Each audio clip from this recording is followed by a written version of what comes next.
Olá, queridos alunos, tudo bem com vocês? Aqui é a professora enfermeira Hariane Mello. Nós estamos aqui hoje para mais uma aula da disciplina de enfermagem em clínica médica e cirúrgica. Vamos dar continuidade então ao nosso tema de aula Fundamentos de Enfermagem, abordando hoje os tópicos 6 e 7 do material didático. Peço que todos acompanhem pelo material didático. Iniciamos então com o tópico 6, procedimentos de enfermagem relacionados à alimentação. O que nós veremos neste tópico são as passagens de sonda ou catéteres, nós podemos chamar de sonda ou catéteres. As literaturas mais atuais chamam de catéteres. Que catéteres são esses? Os relacionados à alimentação, do tipo nasogástrico, nasoenteral. Nós também veremos sobre a lavagem gástrica, certo? Primeiramente, então, no tópico 6.1, veremos a sondagem nasogástrica, né? Veremos para que serve esse catéter nasogástrico.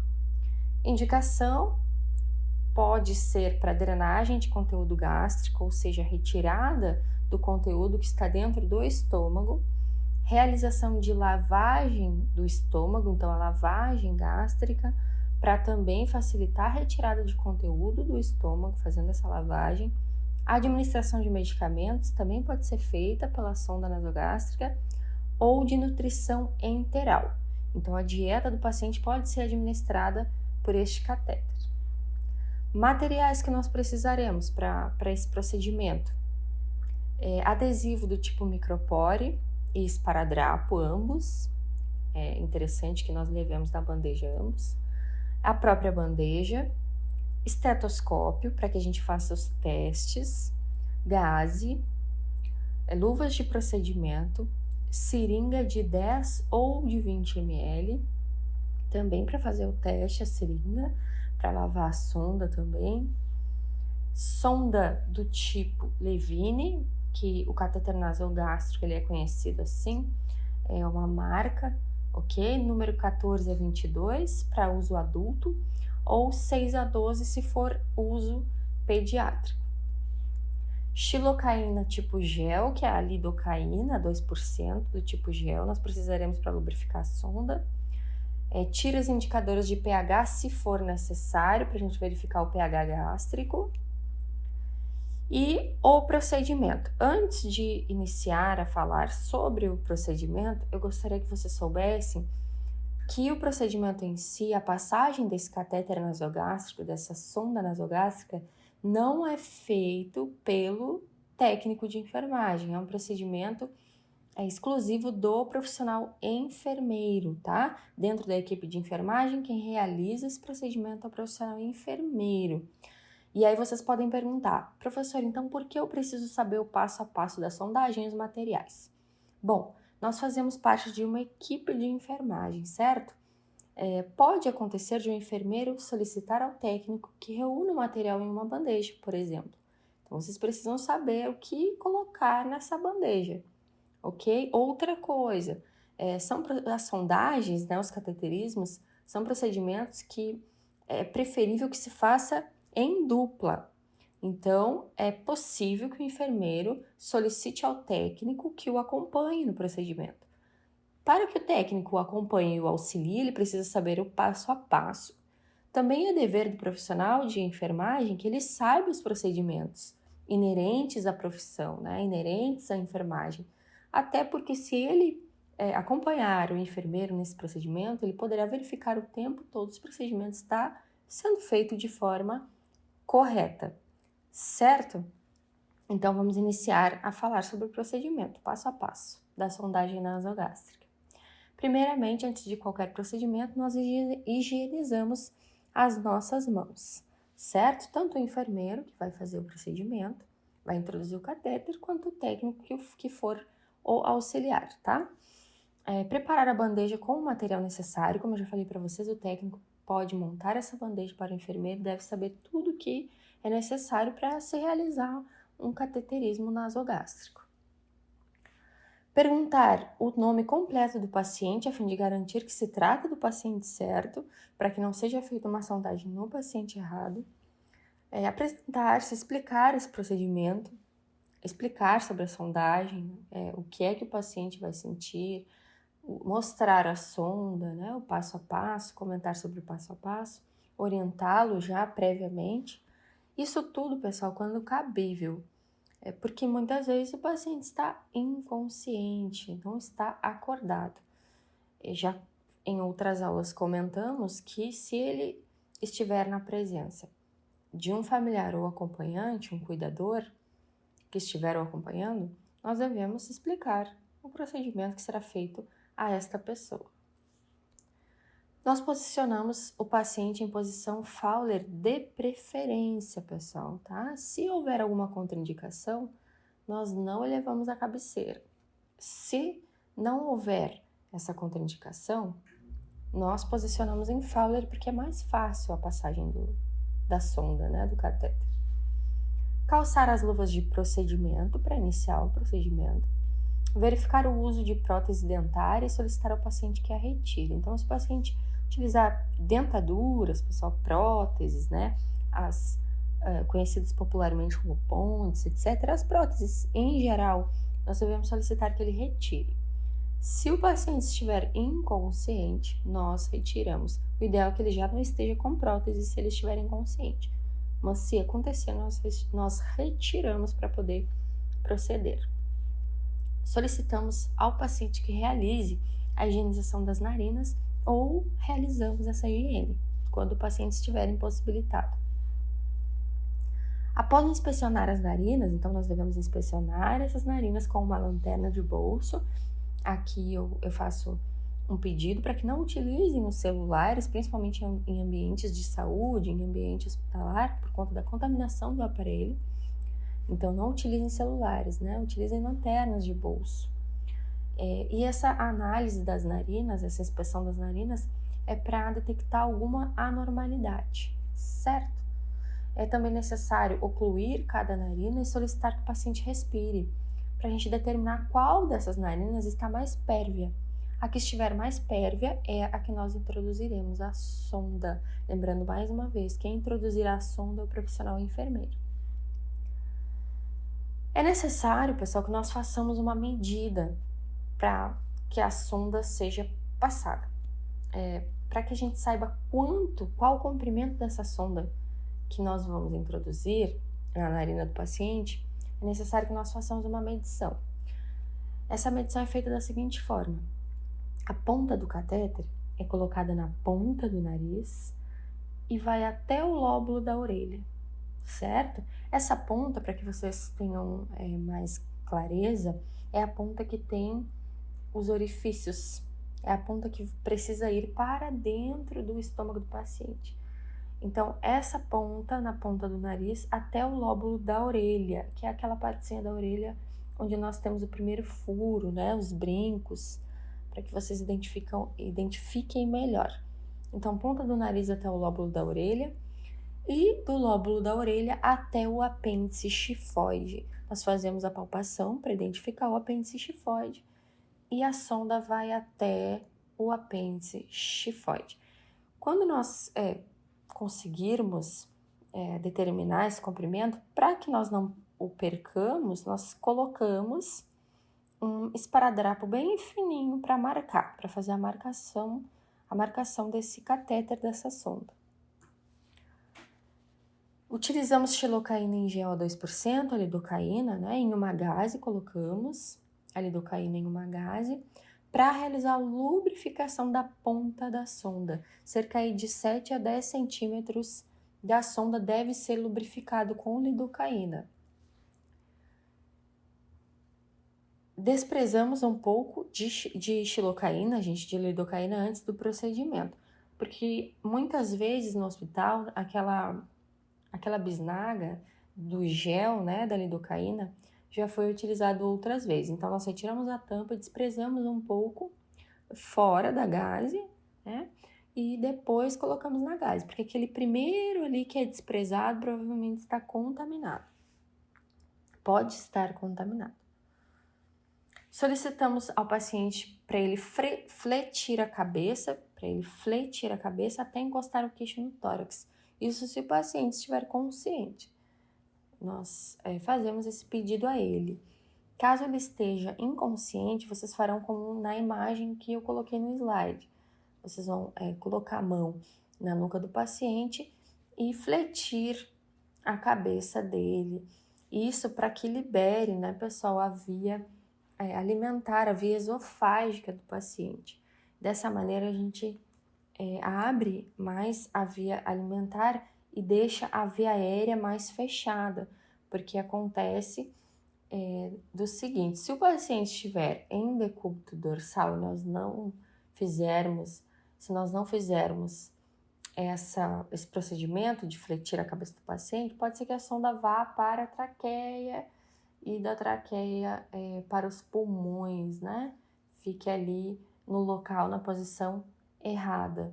Então, é melhor que a gente faça, que a gente levante a cabeça do paciente até que o queixo encoste no tórax, para que a gente libere aí a via esofágica, que é onde a sonda deve passar.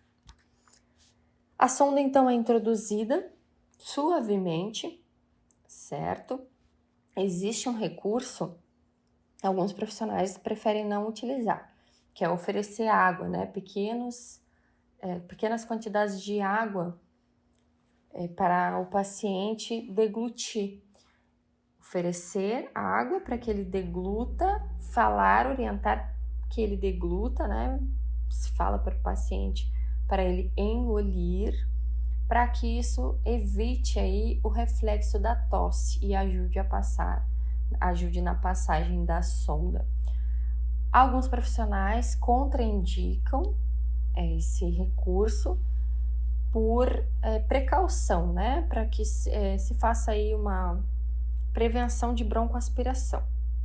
Porque o paciente fica muito agitado, então se a gente oferece pequenos goles de água, é possível que ele broncoaspire. Então essa é uma discussão aí na nossa categoria. Alguns profissionais são a favor, outros são contra.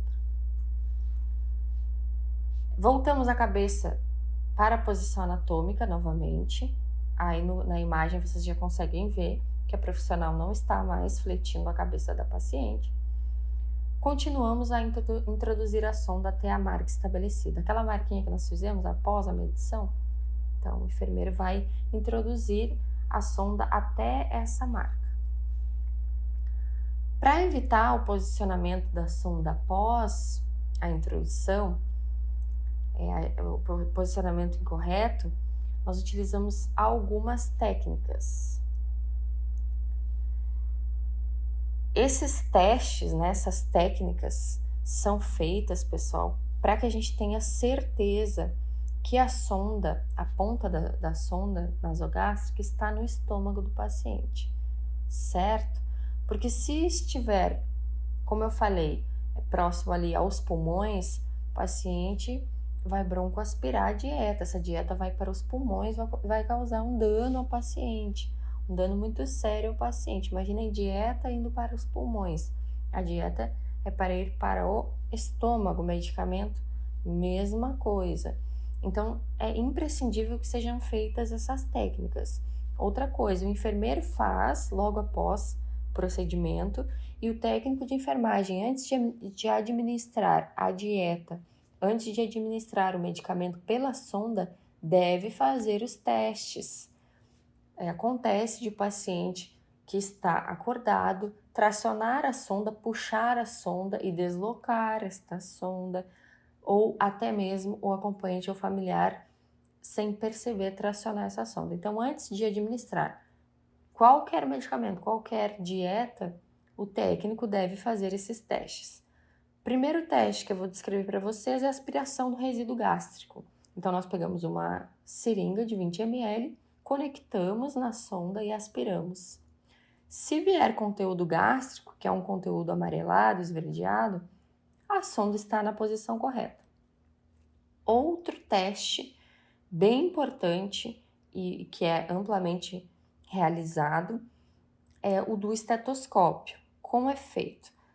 Nós posicionamos o esteto na região gástrica do nosso paciente, né? Então, ali, logo abaixo do apêndice xifoide, onde nós temos a posição anatômica do estômago, e injetamos rapidamente na sonda cerca de 20 ml de ar, se o paciente for adulto. Então, nós vamos puxar o êmbolo da sonda com 20 ml de ar, tá, pessoal? Não é de água, de ar, se o paciente for adulto.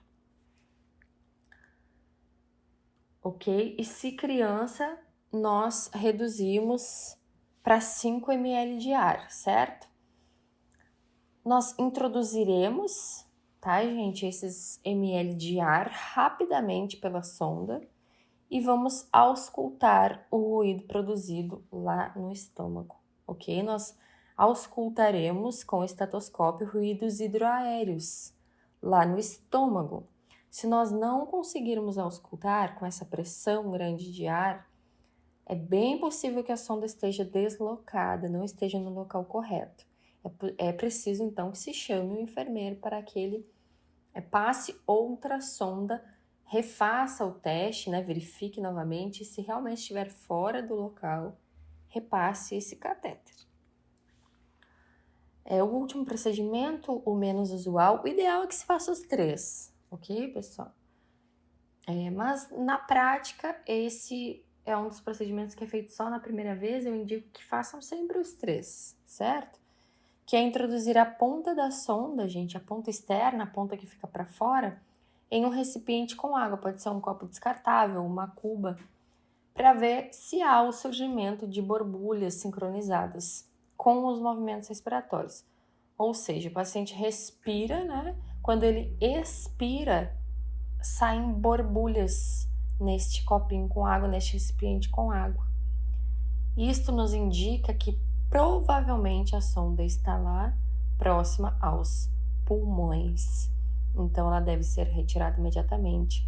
Se o técnico de enfermagem fizer esse teste, ele deve chamar o enfermeiro para que ele retire a sonda e passe outra, certo? É um risco muito grande, pessoal, de alimentar o paciente com a sonda na posição inadequada. Então, sempre façam os testes. Feitos os testes, visto que a sonda está ok, está na posição correta, nós procedemos à fixação da mesma. Nós colocamos, preferencialmente, no nariz do paciente um micropore. Existem, como vocês estão vendo na imagem, alguns adesivos que já são próprios para fixação de sondas, são excelentes, porém não é a realidade da maioria dos hospitais, principalmente os hospitais públicos. Então, nós utilizamos nesses hospitais que têm menos condições, né, menos recursos materiais, o micropore e o esparadrapo. Então, por que o micropore primeiro? Porque ele causa menos alergia no paciente, né? Tem menos índice de alergia.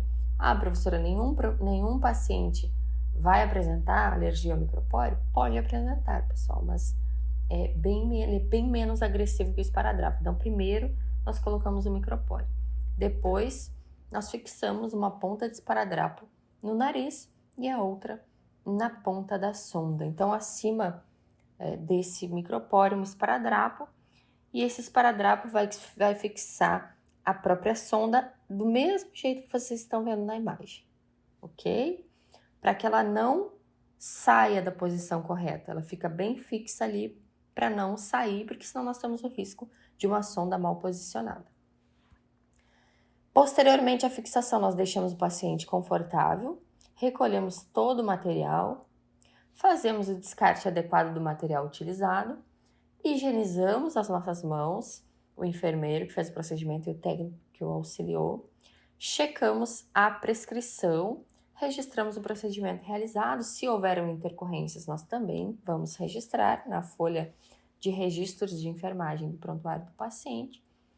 Esse registro é importante salientar que ele é feito pelo enfermeiro, claro que realizou o procedimento, mas o técnico também deve registrar, tá? Que foi realizada a passagem de sonda, a passagem de catéter, enfim, nasogástrico, ok? No paciente, que foram feitos os testes, é muito importante que vocês sempre registrem que fizeram os testes.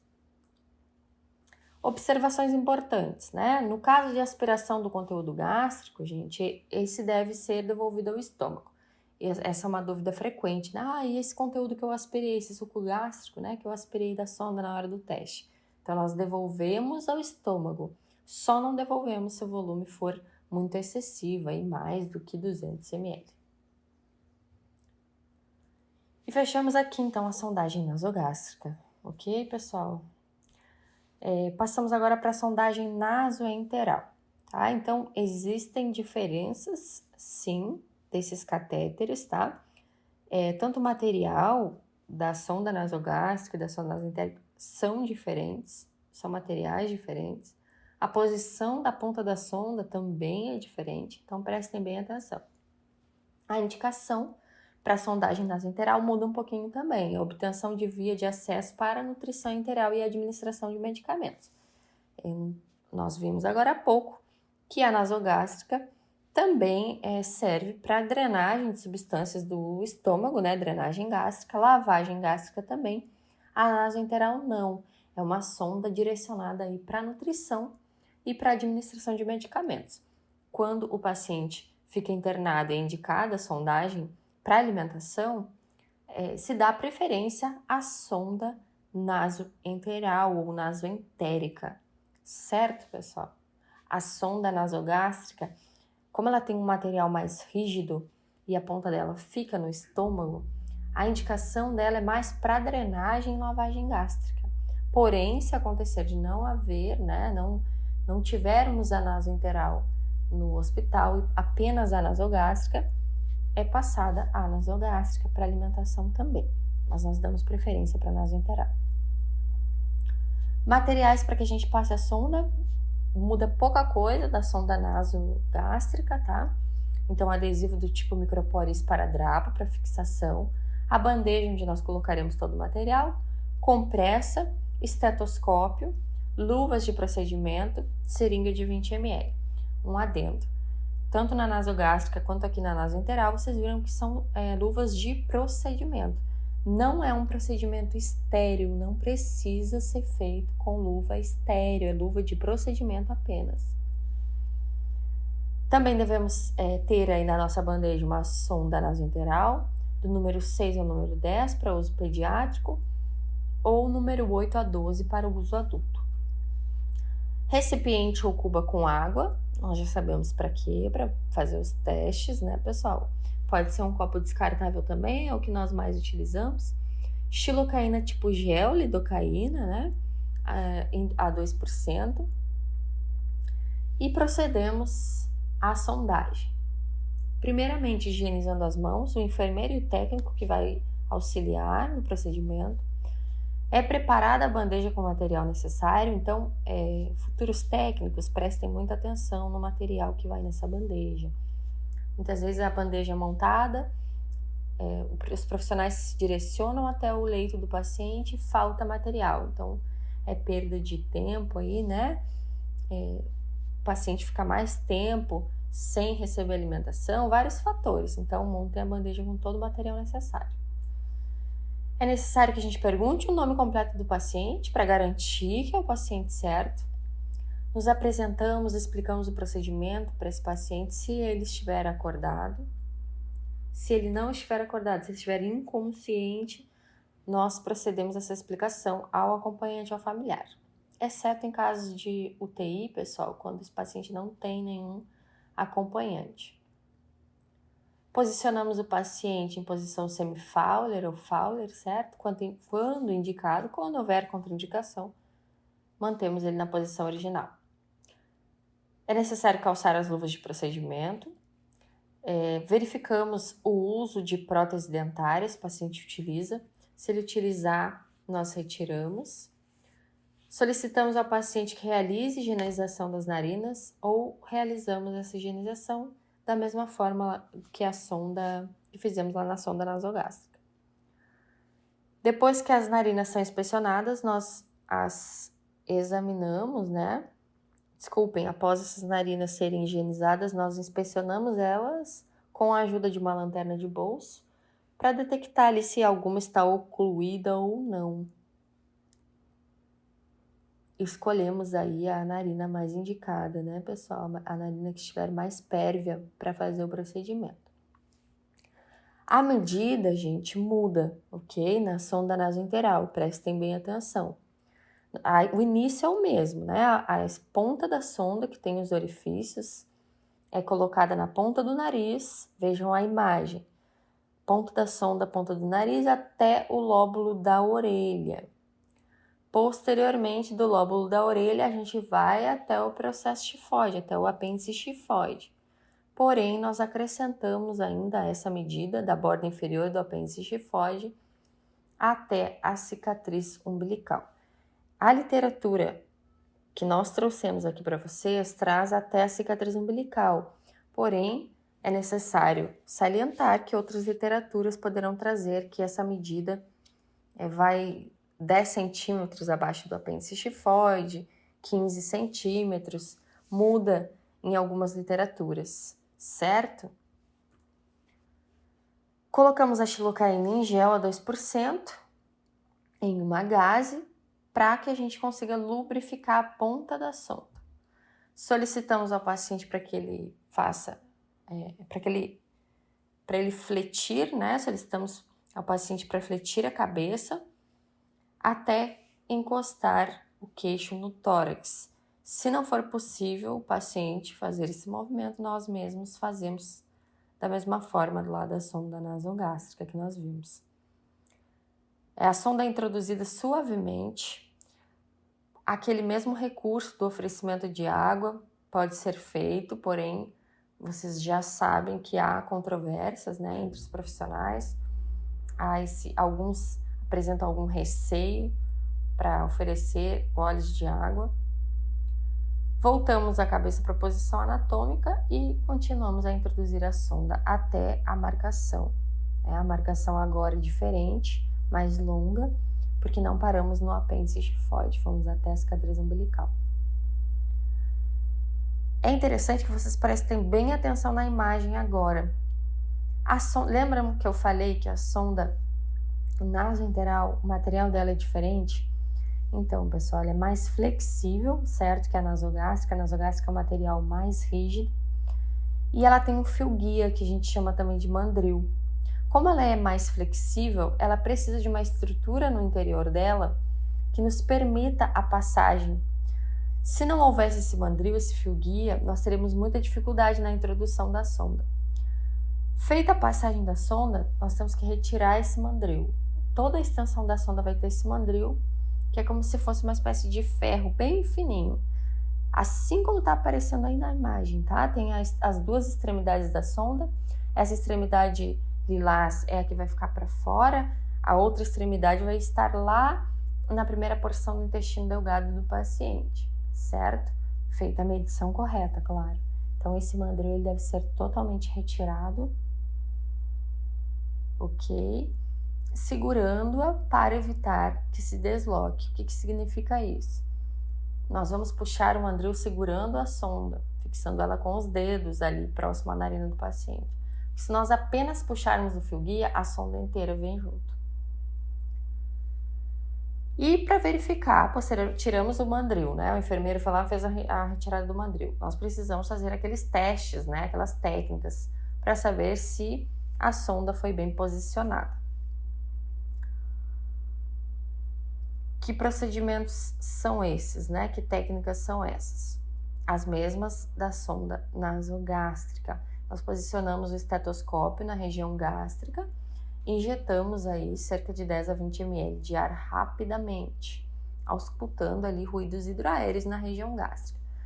Professora, por que na região gástrica se a medição é um pouco maior? Bom, pessoal, nós passamos com uma medição maior, sim.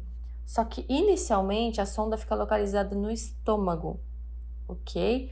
Por questões anatômicas, né, da curvatura ali do órgão, a sonda demora um tempo até migrar, a ponta dela migrar para a primeira porção do intestino delgado, certo? A ponta da sonda, inclusive, ela tem um peso um pouco maior, certo? Alguns profissionais chamam até de pêndulo, né, a ponta da sonda. E essa ponta ela vai migrar lá para a primeira porção do intestino delgado. Inicialmente, a ponta vai ficar no estômago, por isso que nós posicionamos o esteto na região gástrica. Então, nós injetamos os 20 ml de ar rapidamente e auscultamos lá no estômago ruídos hidroaéreos. Se nós auscultarmos esses ruídos, é porque a sonda está na posição correta. Outro teste, como eu já havia falado para vocês, é introduzir a ponta externa da sonda em uma cuba ou um copo com água e verificarmos, né, o movimento respiratório do paciente e a formação de borbulhas ali no copo. Se houver borbulhas, é importante falar que essa sonda pode provavelmente estar mal localizada, estar localizada no pulmão, devendo ser retirada imediatamente. Também podemos aspirar o líquido da sonda para identificar se existe conteúdo gástrico. Vejam na imagem aí essa coloração do conteúdo gástrico, né, amarelado, esverdeado. E colocamos aí fitas, né, de pH para verificar o pH, se isso for indicado. Em algumas instituições, eu diria na maioria, gente, é solicitado que o paciente que passa pela sondagem faça uma radiografia de tórax para a gente verificar se essa sonda está bem posicionada. Nessa imagem, vocês vão ver que a sonda está bem posicionada, está lá na primeira porção do intestino delgado. Ela fez a curvatura ali do estômago, né? E a ponta dela foi até a primeira porção do intestino. Então, é uma sonda bem posicionada, onde nós teremos a certeza de colocar e instalar uma dieta ou administrar um medicamento, porque ela está no local correto.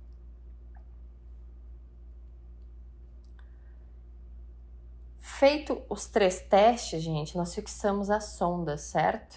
Do mesmo modo que nós fixamos a nasogástrica. Primeiramente colocamos o micropore e depois colocamos o esparadrapo. Aí na imagem, vocês podem perceber que tem só micropore, né? Foi feito a fixação apenas com o micropore.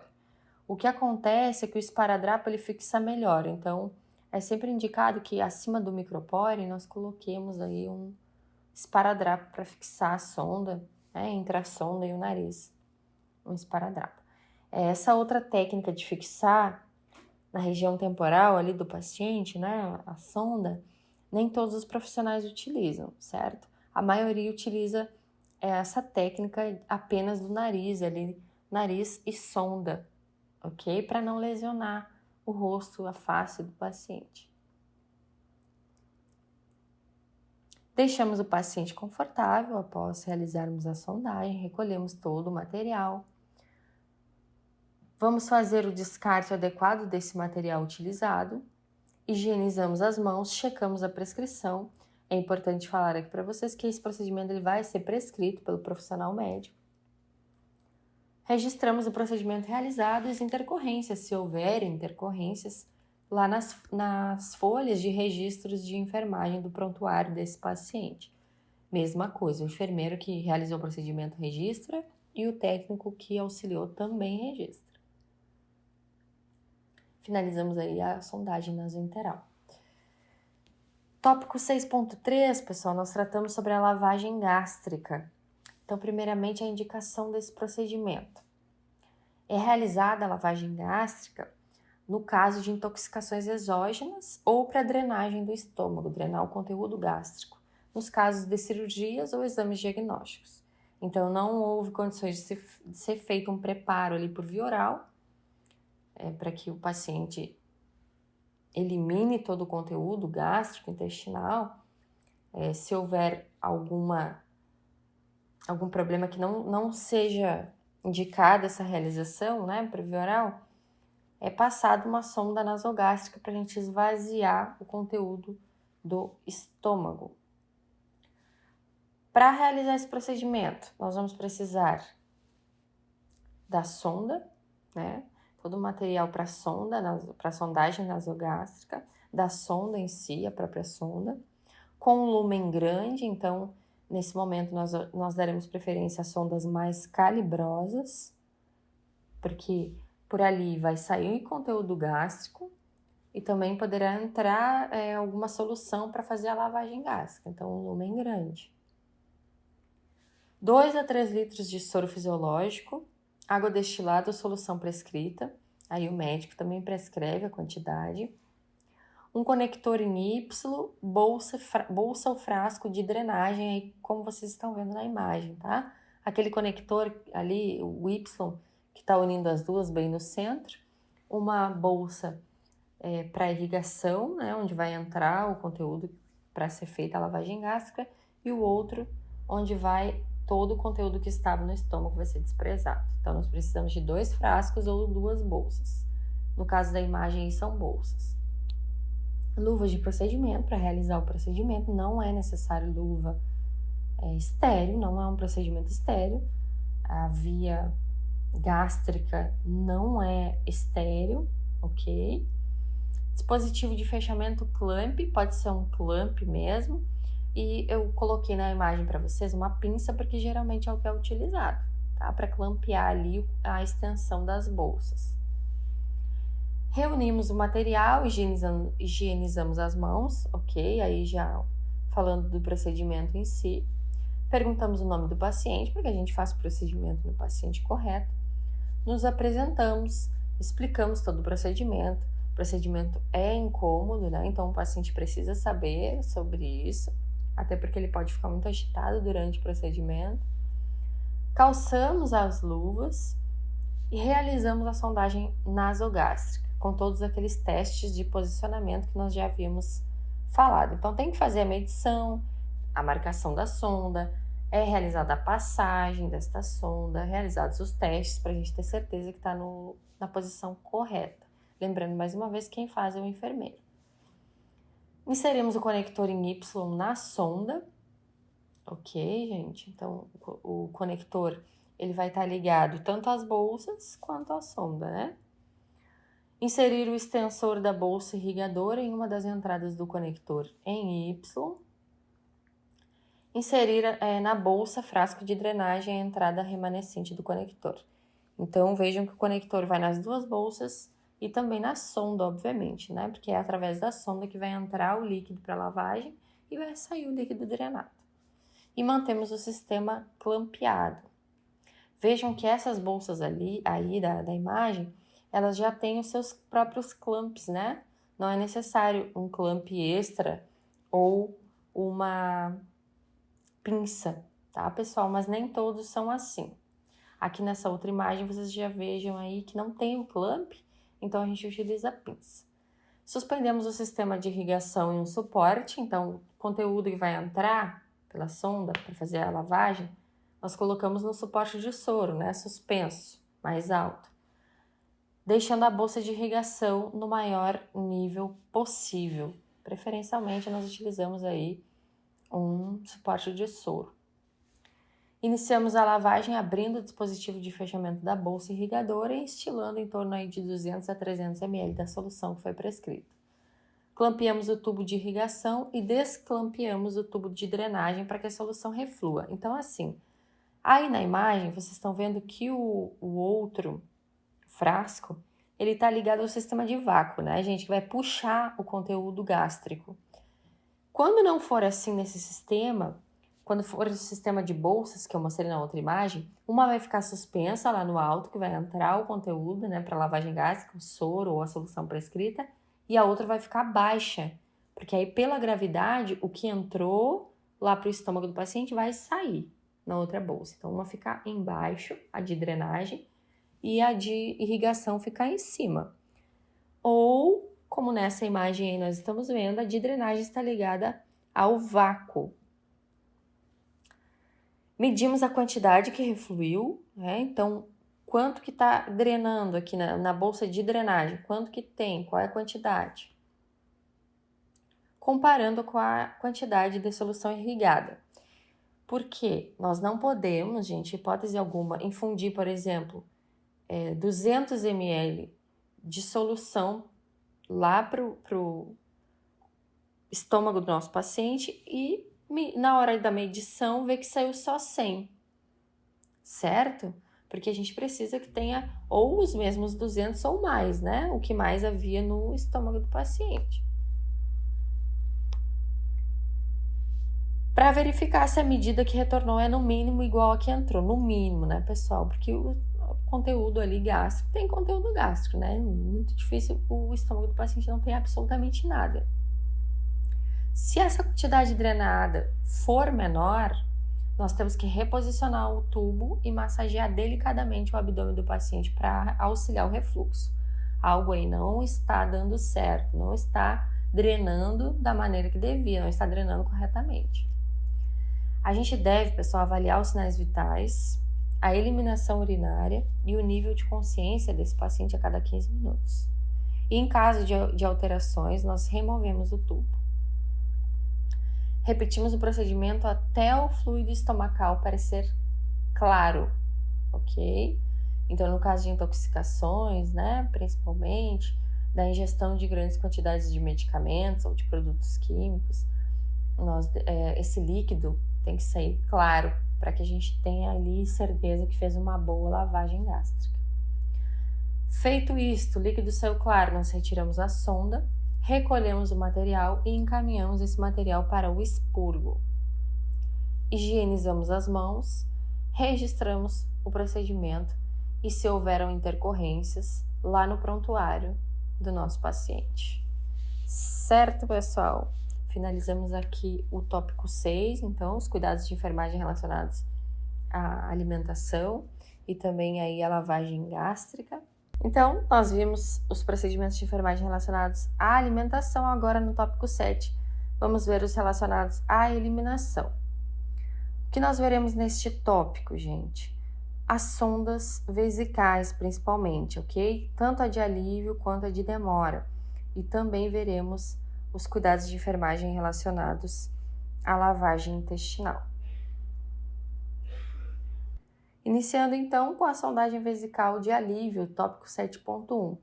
A indicação dessa sondagem é esvaziamento da bexiga, né, gente, em casos de retenção urinária, por exemplo. Também pode ser feito para coletar material, coletar diurese para exames, para estilar medicamentos também e controlar o débito urinário. Existe uma diferença entre a sonda utilizada para a sondagem vesical de alívio e a de demora. Esta da imagem é a de alívio. Materiais para que a gente consiga fazer esse procedimento. Lembrando que quem realiza o procedimento é o profissional enfermeiro, porém o técnico pode ser solicitado a realizar a montagem aí da bandeja, preparação dos materiais e também o auxílio durante o procedimento. Materiais, então, bandeja, para que a gente coloque todos os materiais dentro dessa bandeja, biombo, para preservar a privacidade do paciente, o cálice graduado ou um frasco coletor, como este, por exemplo, sistema aberto que eu coloquei na imagem, um pacote de cateterismo vesical, onde vai conter aí esse pacote o campo fenestrado, que é aquele campo aberto bem no centro, né? Cuba REM, pinça e cuba redonda, estão aí todos na imagem. Gaze, pelo menos 2 pacotes, tá, pessoal? Lubrificante anestésico, que é a lidocaína, 2%. Luvas estéreis cirúrgicas, aqui sim nós precisaremos de luva estéreo, porque é um procedimento extremamente estéril, né? O sistema urinário, aí, a uretra, a bexiga do paciente são estéreis. Luvas de procedimento também serão usadas, material para higiene íntima, para que a gente realize a higiene íntima do paciente, antisséptico, um exemplo, clorexidina aquosa, sonda uretral, então eu coloquei outra e essa um pouco mais calibrosa, mesa auxiliar, para que a gente coloque a bandeja, os materiais, um foco de luz ou lanterna para nos auxiliar a encontrar a uretra do paciente, principalmente se for uma paciente do sexo feminino. Vamos proceder aí. Como é feito o procedimento? Primeiro de tudo, higienizamos as mãos.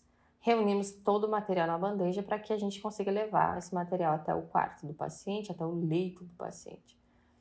Perguntamos o nome dele para saber se é realmente o paciente certo. Nos apresentamos, explicamos o procedimento e aguardamos o consentimento do paciente quando cabível, né? Se estiver inconsciente e estiver ali um familiar ou um acompanhante, nós explicamos para este familiar. Promovemos a privacidade do paciente com biombos, preferencialmente com biombos, né? Se for um quarto particular, nós pedimos apenas, se for possível, do familiar se retirar, do acompanhante se retirar, para manter a privacidade do paciente e se assim ele desejar. posicionamos o paciente em decúbito dorsal.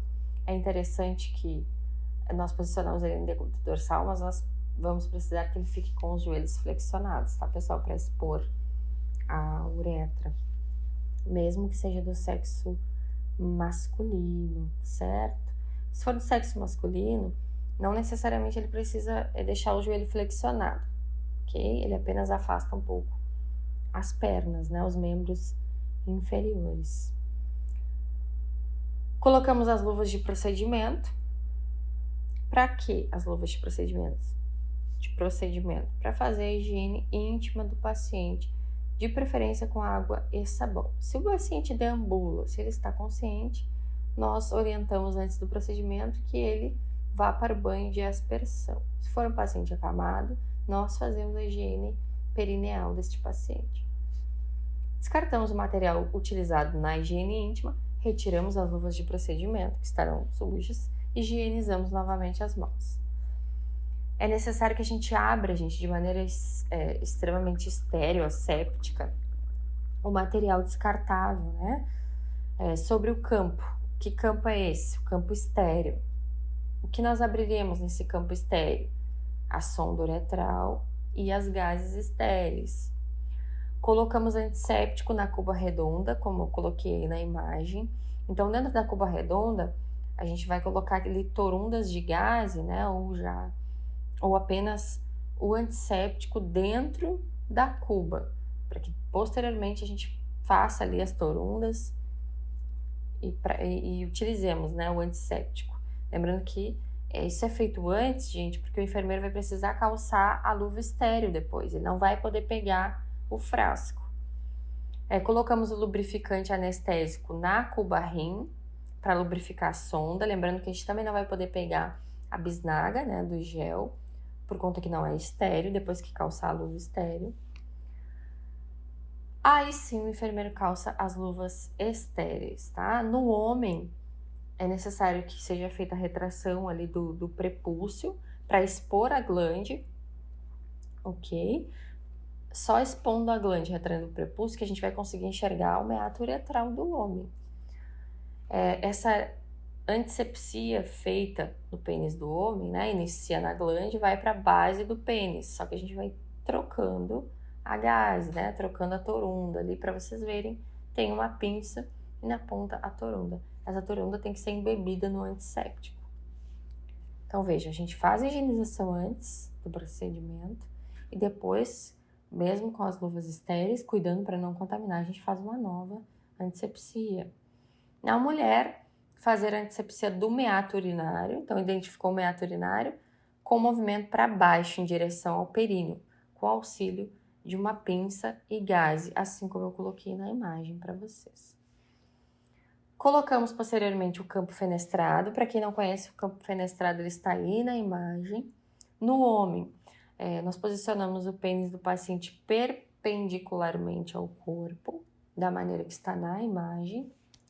Na mulher, nós separamos os pequenos lábios com o polegar e o indicador da mão não dominante, porque com a mão dominante nós vamos proceder à passagem da sonda. Também pode ser feito com o dedo indicador e médio, tá, pessoal? Expondo o vestíbulo da vagina, dando atenção especial ao meato uretral. Né? Nós precisamos enxergar corretamente, identificar corretamente o meato uretral da mulher. Lubrificamos a sonda uretral com anestésico em gel, que já está onde? Na cuba rim. Introduzimos a sonda uretral no meato urinário delicadamente. É um procedimento desagradável. Nós devemos, inclusive, orientar os nossos pacientes. Aí na imagem vocês veem o procedimento sendo feito no homem e o procedimento sendo feito na mulher. Colocando a extremidade distal da sonda dentro da cuba rim, até observar a drenagem da urina. Então, nós colocamos a ponta da sonda, assim como está na imagem, na cuba rim, para verificar se houve o retorno da diurese ou não.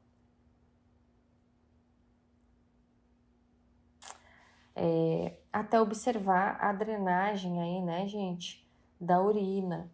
Então, muitas vezes acontece do profissional não introduzir a sonda de maneira correta ou não chegar com a ponta da sonda até a bexiga do paciente. E aí não há retorno de urina. Ao término do fluxo urinário, retirar lentamente a sonda, ok? Então, neste momento, nós pegamos lá o coletor, porque a cuba-rim muitas vezes não dá conta de suportar, né, gente? A quantidade de diurese que sai, né, que é drenada.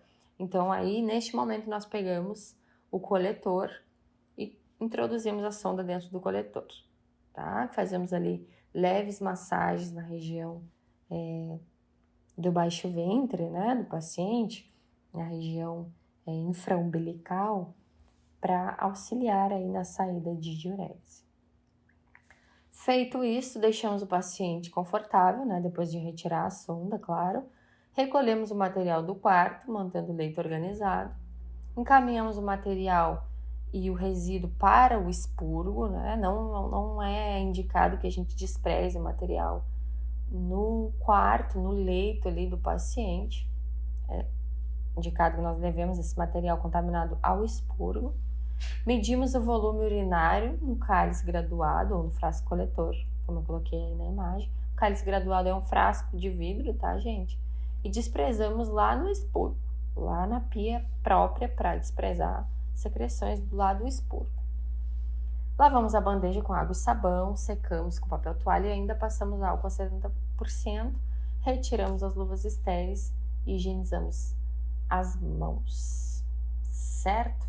Checamos a prescrição médica e anotamos o procedimento realizado. É importante, né, gente? É imprescindível que nós registremos o volume, ok? Quanto de diurese drenou nesse procedimento? 1000 ml? 500 ml? Qual era a coloração da urina, né? Qual era o aspecto dessa urina? Tinha alguma alteração? Tinha pus, secreção, sangue, né? Nós temos termos técnicos para tudo isso, piúria, hematúria, ok? Então, tudo isso deve ser registrado no prontuário do paciente. Fechamos aí, então, a sondagem vesical de alívio. Falando agora sobre a sondagem vesical de demora. A de demora, gente, é a sonda que fica no paciente mais tempo, não é aquela que a gente passa e retira, não, essa fica. Essa sonda amarela aí da imagem que nós utilizamos mais, ok? A sonda Foley. Indicação, então, controlar o volume urinário, paciente que precisa de um controle rígido, né? Um balanço hídrico rígido, é necessário que ele esteja sondado. Possibilitar também a eliminação da urina em pacientes imobilizados. Então, muitas vezes, pacientes de UTI que estão ali impossibilitados de sair do leito, eles são sondados. Pacientes inconscientes ou com obstrução, né? Se houver alguma obstrução, alguma impossibilidade de eliminar a diurese, ou também pós-operatório de cirurgias, ok? Materiais para realizar a sondagem vesical de demora: a bandeja, biombo. O coletor de urina, gente, é sistema fechado e é estéril, tá? Não é o mesmo coletor lá da sondagem vesical de alívio. É esse coletor que está na imagem aí. Adesivo hipoalergênico do tipo micropore, água destilada, então 2 ampolas aí de água destilada, conforme vocês veem aí na imagem. 2 agulhas 40x12 para que a gente consiga aspirar essa água destilada da ampola. 2 seringas de 20 ml. Luvas estéreis, é um procedimento estéril. Luvas de procedimento também. Lubrificante anestésico em gel a 2%. Material de cateterismo vesical, como nós vimos lá na de alívio. E nesse material a gente vai ver o campo fenestrado, a cuba-rim, cuba redonda, pinça e gaze. Material para higiene íntima. O antisséptico pode ser o PVP tópico ou a clorexidina aquosa. Tem os dois aí na imagem para que vocês vejam melhor. A sonda Foley de calibre adequado, então vocês perguntem sempre para o enfermeiro qual é o número da sonda que ele vai utilizar. É feita uma análise, né, da anatomia do paciente, feita uma análise antes por parte do enfermeiro, se o paciente é adulto, se o paciente é pediátrico. Aí tem várias sondas, né, vários calibres. Também a mesa auxiliar para que a gente coloque a bandeja. Vamos ao procedimento, então. É realizada a higiene das mãos, primeiramente. Todo o material é reunido na bandeja para que a gente leve até o quarto do paciente, até o leito do paciente. Perguntamos o nome para saber se trata do paciente correto. Nos apresentamos, explicamos o procedimento se o paciente estiver consciente. Promovemos a privacidade com biombos. Posicionamos o paciente em decúbito dorsal com membros fletidos ou afastados, né? No caso das mulheres, os joelhos flexionados. No caso dos homens, a gente pede apenas para afastar os membros inferiores. Colocar as luvas de procedimento para quê? Para que a gente faça a higiene íntima desse paciente com água e sabão. Se o paciente deambula e estiver consciente, mesmo procedimento lá da sondagem vesical de alívio, nós pedimos para que ele vá para o banho de aspersão fazer a sua própria higiene. Caso contrário, nós realizamos. Descartamos o material utilizado na higiene, retiramos essas luvas de procedimento e higienizamos as nossas mãos novamente. Posteriormente, pessoal, nós vamos pegar aí a embalagem, né, para abrir a embalagem do material do cateterismo sobre uma mesa auxiliar e vamos aproximar essa mesa do leito. É interessante que os procedimentos não sejam feitos, gente, na cama do paciente. Não é para abrir nenhum campo ou colocar a bandeja no leito do paciente, na cama do paciente. Vocês vão ver que existem até muitas imagens, muitos arquivos com esse material ali entre as coxas do paciente, né? São posicionados ali. Mas não é o indicado, nós utilizamos mesa auxiliar e posicionamos ela bem próxima. Abrimos o material descartável com uma técnica estéril sobre o campo, para que não contamine, né? O invólucro desse material não pode encostar no campo estéril, então a gente abre de maneira asséptica, como nós abrimos as seringas, por exemplo. Que material é esse? Sonda Foley, seringas, agulhas, gás estéreo e sistema coletor fechado que vem no invólucro, né, gente? Ele é estéreo. Nós temos que abrir ele para colocar no campo estéreo de maneira a não contaminar também. Colocamos antisséptico na cuba redonda, da mesma forma lá da sondagem de alívio, e calçamos as luvas estéreis, né? O enfermeiro que vai fazer o procedimento calça as luvas estéreis. Temos que testar o balonete. O balonete é esse balãozinho na ponta da sonda. Nós testamos ele com ar, tá? Aqui na literatura está indicando 20 ml de ar, mas toda a sonda Foley vem indicado ali quantos ml suporta o balonete, né? Tem umas que vem 10 ml, 15, que é a água destilada que nós colocaremos ali. Então, nós testamos com essa indicação. No homem, colocamos lubrificante anestésico estéril na seringa de 20 ml com a ajuda de um colega. 5 ml de anestésico. Aqui tem um adendo também para fazer para vocês. Nós precisamos de 2 seringas, quando é o homem, para instilar esse lubrificante, né, anestésico, que é a lidocaína, na uretra. Tem literatura, gente, que contraindicam, certo? Por lesão, indicação de lesão na uretra do paciente. Então, algumas literaturas indicam que a gente faça no homem a mesma coisa que nós faremos na mulher, que é apenas ali com a gaze passarmos o lubrificante na ponta da sonda, ok? É importante que vocês saibam, alguns profissionais ainda procedem com a seringa, porém, na atualidade, não é mais tão indicado, apesar de ainda estar presente na literatura. No homem ainda, fazer a antisepsia do meato urinário para a base do pênis. Então, nós pegamos lá a gaze com a pinça, né, embebida ali com o antisséptico, fazemos lá da glande, né, do meato uretral para a base do pênis. E trocamos a gaze a cada etapa, né, porque senão não faz sentido, a gente vai acabar recontaminando o local. Na mulher, é um pouco diferente a antisepsia, né? Nós identificamos o meato e fazemos do meato em direção ao períneo, né, gente? Com o auxílio de uma pinça e gaze também. Colocamos o campo fenestrado. No homem, nós posicionamos o pênis do paciente perpendicularmente ao corpo. Introduzimos o bico da seringa no meato urinário e injetamos o lubrificante anestésico lentamente, lembrando que eu já falei, existem algumas contraindicações atuais nesse procedimento. Na mulher, Separamos os pequenos lábios com o polegar e o indicador da mão não dominante, expondo o vestíbulo da vagina. Lubrificamos a sonda uretral com anestésico, utilizando uma gase estéreo de apoio. E então, esse procedimento, gente, no homem também está sendo indicado, tá? Que a gente lubrifique a ponta da sonda com a gase e não colocando com a seringa lá para dentro do meato uretral, lá para dentro da uretra. Introduzir a sonda Foley no meato urinário até a extremidade distal da sonda ou até observar a drenagem de urina. Se não houver retorno de urina, a gente vai até o final da sonda, até o Y que ela faz ali no final, para garantir que ela chegou até a bexiga, gente.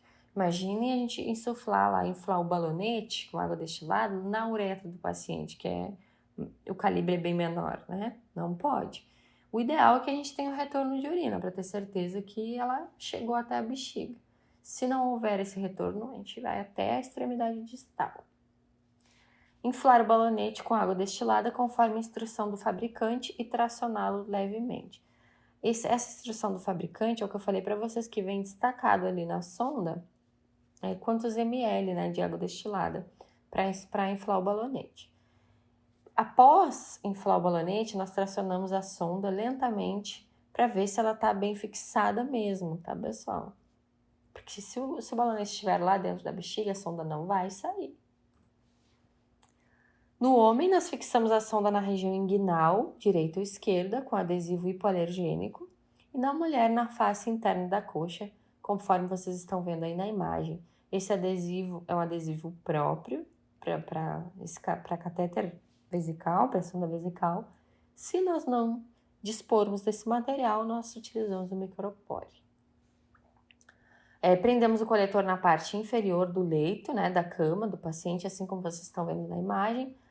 Nós devemos rotular esse coletor com a data, tá, gente? Quem foi o profissional que realizou, porque essa sonda ela deve ser trocada, não é para ficar, se o paciente ficar internado um mês, ele não vai ficar um mês com a mesma sonda, tá? As literaturas divergem um pouco de tempo, mas geralmente no máximo 14 dias. E lembrando que o coletor ele deve ficar abaixo do paciente, ok? Abaixo da linha do trocânter do paciente, conforme indicado aí na imagem que vocês estão vendo. Deixamos o paciente confortável após realizado o procedimento, recolhemos todo o material do quarto para manter esse leito organizado, encaminhamos o material e resíduo para o expurgo, esse local do hospital que vocês estão vendo aí na imagem. Lavamos a bandeja com água e sabão, secamos, posteriormente vamos fazer a asepsia dessa bandeja com álcool 70, retiramos as luvas estéreis e higienizamos as mãos. Checamos lá na prescrição médica, anotamos o procedimento realizado, registrando o volume, o aspecto e a coloração da urina no prontuário do paciente. Então, todas as informações, tanto realizadas pelo enfermeiro quanto pelo técnico, tá? Os dois profissionais vão precisar registrar o procedimento. Finalizamos aí a sondagem vesical de demora. Sobre a lavagem intestinal, gente, mais conhecida aí como enema, né? Geralmente os médicos prescrevem enema glicerinado, mas é a lavagem intestinal. Indicação, né? Para que serve aí? Quando que nós vamos fazer? Quando é que está indicado esse procedimento? Estimular o peristaltismo e promover o esvaziamento intestinal para a realização do procedimento diagnóstico ou terapêutico. Então, eu preciso aí que o paciente evacue, né? Que ele elimine fezes para limpar a região intestinal. Em pacientes internados, ambulatoriais e de pronto atendimento com prescrição médica. Ok, gente? Então, se o paciente vai fazer algum procedimento, né? Alguma cirurgia, ou algum exame. Que exame? Colonoscopia, por exemplo. São indicados aí os enemas, né? A lavagem intestinal. Materiais para que eu realize esse procedimento. Bandeja, biombo, comadre, equipo de soro, gaze, lidocaína em gel a 2%, novamente aí, né? Luvas de procedimento, lembrando, não é necessário luva estéril, porque não é um procedimento estéril, né, gente? Avental descartável e óculos, para que a gente não se contamine. Solução prescrita geralmente é a base de glicerina, soro fisiológico, uma sondinha retal, número 20, 22 ou 24, um suporte de soro e temos aí nosso material. Como nós vamos proceder? Vamos verificar a prescrição médica, né? O médico precisa prescrever o enema, higienizamos as nossas mãos, preparamos a solução prescrita para lavagem, um exemplo aí, né, gente, que está na imagem, coloquei o glicerol, e nós precisamos aquecer, ok? Seja lá a solução que for indicada pelo médico, nós precisamos aquecer e deixar numa temperatura de 37 graus. Se nós inserirmos ali uma solução fria, gelada, isso vai promover muitas cólicas. Já é um procedimento desconfortável, isso vai promover muitas cólicas ao nosso paciente. Nós temos que adaptar o equipo de soro, gente, ao frasco com a solução preparada para lavagem. Preenchemos a câmara de gotejamento e retiramos o ar da extensão do equipo como se fosse um soro, tá? Preparamos o material necessário para o procedimento em uma bandeja e levamos até o paciente já com o equipo preenchido. Perguntamos o nome do paciente para saber se é o paciente certo. Nos apresentamos, explicamos o procedimento. Promovemos a privacidade, colocando o biombo, fechando a porta, né? Cobrindo o paciente o máximo que pudermos, deixando só ali as nádegas, o glúteo exposto. Forramos o leito com material impermeável ou plástico, porque vai haver um retorno de fezes, às vezes muito rapidamente. O paciente às vezes não tem condições de levantar e ir até o banheiro, até o sanitário. Orientamos, auxiliamos e colocamos o paciente em posição de SINS, né? Essa posição que vocês estão vendo aí na imagem é a posição de SINS, que é o decúbito lateral esquerdo com o membro inferior esquerdo estendido e o membro inferior direito fletido. A cama baixa e sem travesseiro para auxiliar no procedimento. Penduramos o frasco da solução no suporte de soro, com altura não superior a 70 centímetros em relação ao leito. Aí nós temos na imagem a indicação. Calçamos as luvas de procedimento, avental descartável e óculos. Há um adendo importante aqui. Esse procedimento ele pode ser realizado pelo técnico de enfermagem, ok?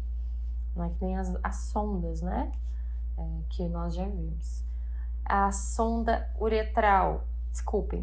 a sonda retal é lubrificada também com lidocaína gel a 2%. Afastamos a nádega direita do paciente com uma das mãos para visualizar o ânus e observar se há a presença de hemorroidas, fístulas ou lesões perianais, né? Muito cuidado com esse paciente para não lesioná-lo. Introduzir suavemente por 7 a 12 centímetros a sonda retal lubrificada, introduzir no ânus do paciente. Abrimos o equipo e infundimos a solução lentamente.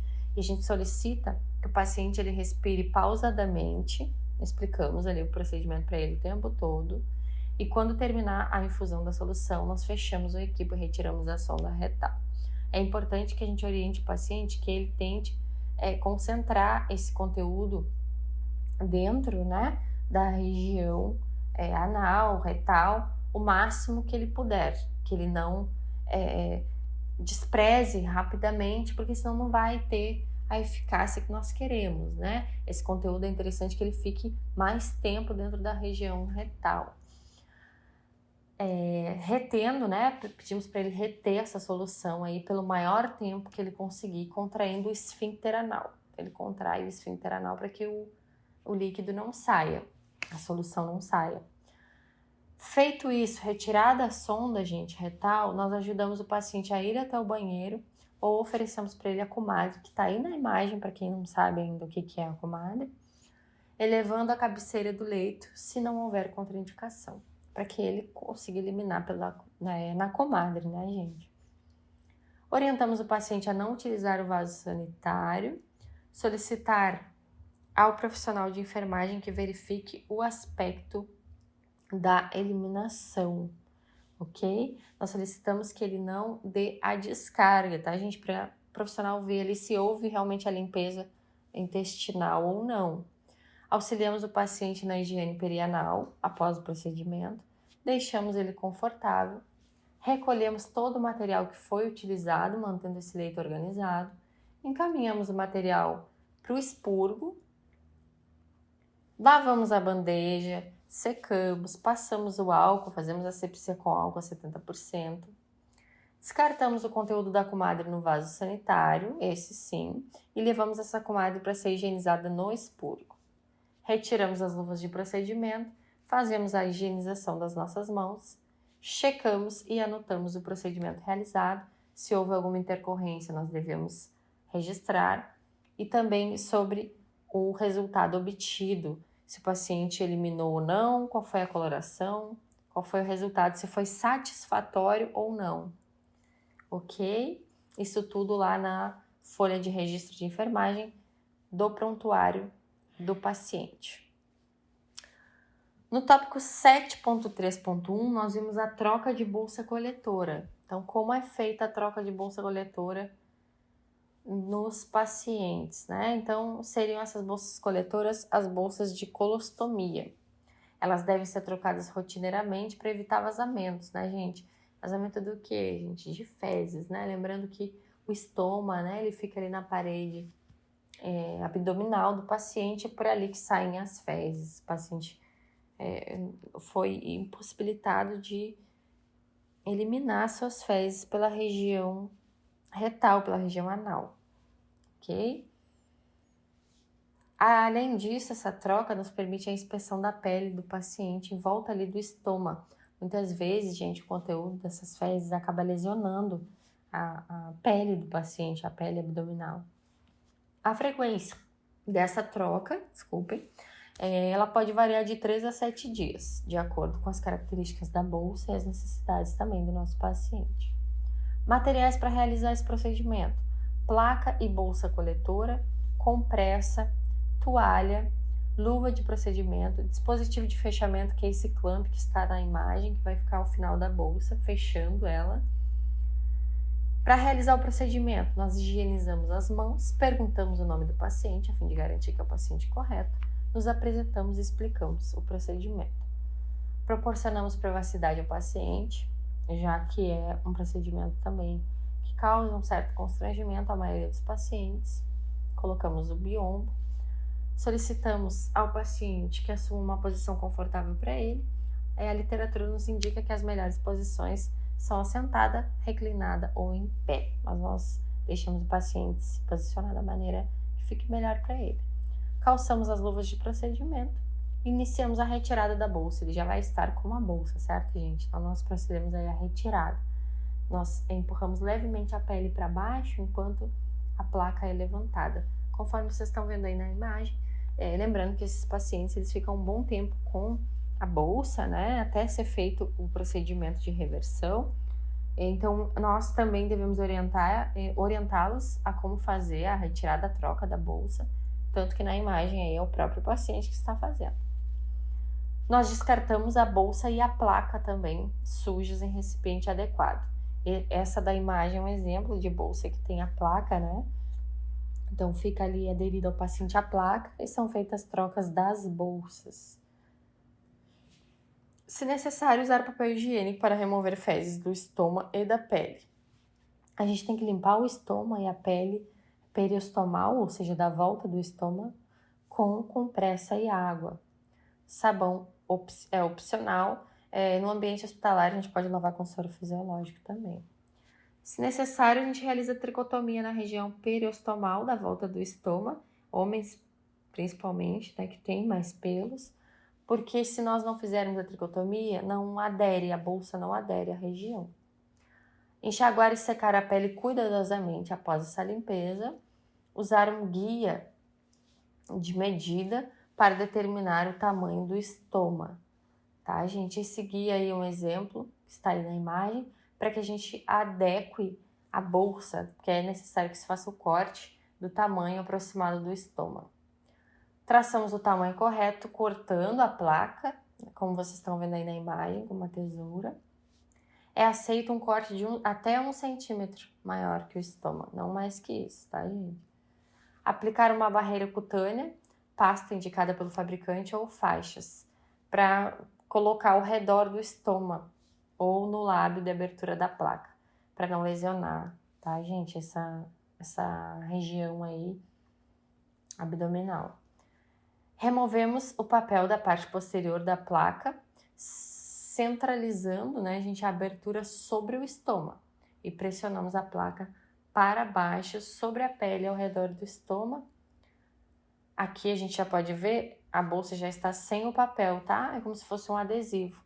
A gente retira e posiciona na região do estômago. Fixamos a bolsa sobre as bordas da placa, de acordo com as orientações do fabricante. Isso se houver, né, gente? Se a bolsa houver a placa, nós só posicionamos, senão nós posicionamos a bolsa. Somente a bolsa. Aplicamos o dispositivo de fechamento, que é o clamp, na extremidade da bolsa, conforme está aí na imagem. Ela precisa ser aberta, né, gente, para que aconteça a limpeza, para que sejam retiradas as fezes e seja feita a limpeza. Ela é aberta e o que vai deixá-la fechada é esse clamp. Retiramos o material do quarto, encaminhamos para o expurgo, retiramos as luvas, higienizamos as nossas mãos e registramos o procedimento e as intercorrências, se houverem, no prontuário do nosso paciente. Ok? Finalizamos aí o nosso tópico 7. Espero que vocês tenham gostado da nossa aula, que tenham aprendido bastante. E até a próxima. Tchau, tchau!